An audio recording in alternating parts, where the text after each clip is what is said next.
La rencontre du rocher du Trisac. Dans ce cas-ci, est-ce que c'est criminel? Pas en tout. Une dualité qui rassemble les idées. Mais non, tu peux pas dire ça. On rembobine cette affaire-là. Non. Prends soin de toi, là. Oui, Hein, tu me tu protèges. sais. Je le sais. Contre toi-même. La rencontre du rocher du Trisac. Écoute, Benoît, quand Ouais. je parle.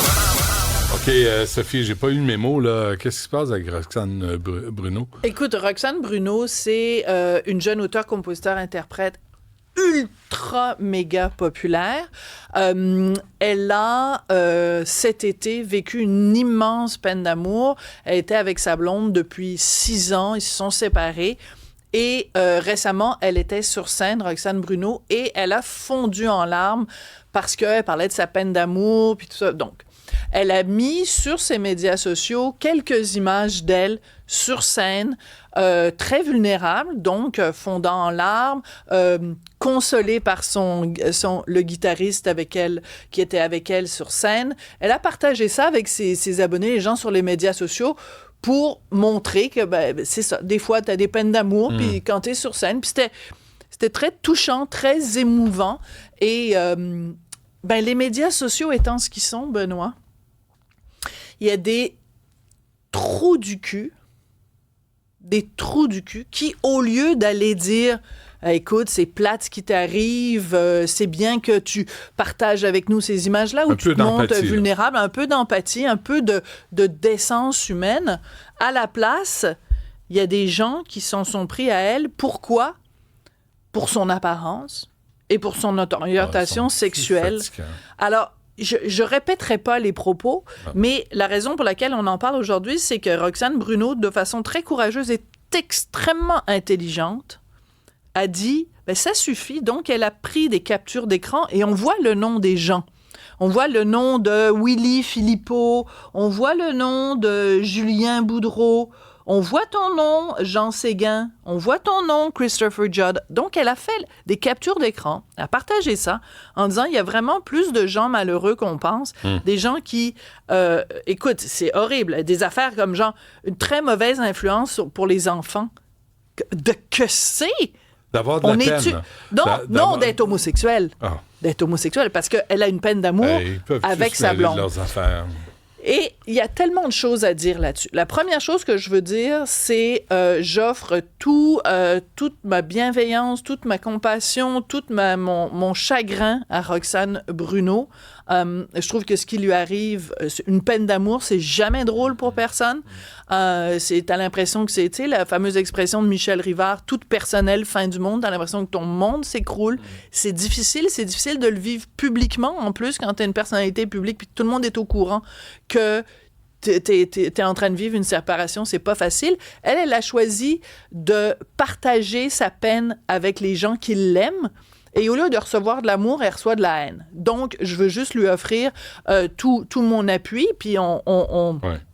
Et je veux dénoncer fermement des gens qui sont des gens de Cro-Magnon. Tu sais, on parle beaucoup au cours des derniers jours là, des gens de la masculinité toxique, puis les crétins, puis les gens de Cro-Magnon. Ben là, je m'excuse, mais il y a des filles aussi qui écrivent, là.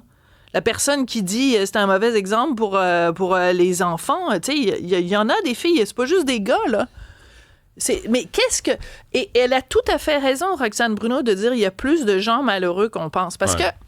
Mais comment tu veux réagir à ça? Puis elle, je l'imagine, elle est dans les émotions de ses chansons. Tu sais, c'est une artiste. Ben oui. Fait qu'elle est dans les émotions sans arrêt. Et si en plus, personnellement, elle vit ça, ça doit être difficile à gérer. Là. Te rappelles-tu, il y a plusieurs années de ça, Linda Lemay était en train de se séparer de Patrick Huard. Puis en plein milieu d'un spectacle, elle s'était mise à pleurer. Puis elle avait dit, je suis vraiment désolée, mais tu sais, c'est comme... Mais c'est pas évident. Non, tu sais, tu vis, tu gères des trucs personnels. T'as pas un tiroir pour les émotions professionnelles, puis un tiroir pour les émotions personnelles. Je fais une autre comparaison qui est un peu bidon, toute comparaison étant imparfaite, mais Céline Dion, son père, on sait à quel point elle était proche de Adhémar. Ben, le jour où Adhémar est mort, elle est quand même montée sur scène. Elle est quand même montée sur scène. C'est sûr que tous les gens dans la salle savaient que son père était mort, donc les gens l'ont applaudi 2 fois plus qu'ils l'applaudissent d'habitude. Tu sais, Mais un peu d'empathie, un peu de compassion, ça vous enlève rien. Puis on est en 2024, on s'en foutu avec qui est couche, que sa peine d'amour, ce soit avec une fille, un gars, une personne non-binaire, ça n'a aucune importance. Mais c'est là que tu vois que dès que tu mets un peu les projecteurs. Tu sais, tu soulèves la roche. Là, en dessous de la roche, tu sais, la société a l'air bien lisse en apparence, puis a l'air bien propre, puis a l'air donc bien ouverte, bien tolérante. Là, tu soulèves, puis là, il y a plein de petites coquerelles qui sortent. Qu'est-ce qu'ils cherchent, ces gens-là, à écrire ça?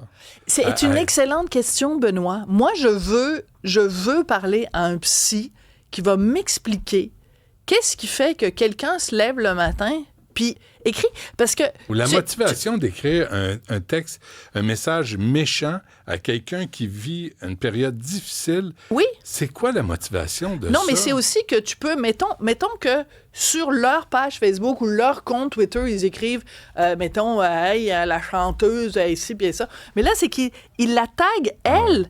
Ils la taguent, elle, pour être bien sûr qu'elle le voit. De toute façon, tu le sais, c'est quoi mon opinion sur les gens. Moi, il y en a un, je suis allé porter plainte à la police, mais il se retrouve accusé d'harcèlement. Mais pas juste accusé, trouvé coupable d'harcèlement criminel et de menaces de mort. Vous ne pouvez pas dire ces choses-là en toute impunité. Je pense que c'est ça le message aujourd'hui. Sophie, on t'écoute à 14h. Solidarité avec Roxane Bruno. Oui, bien certainement. Merci, jeune homme.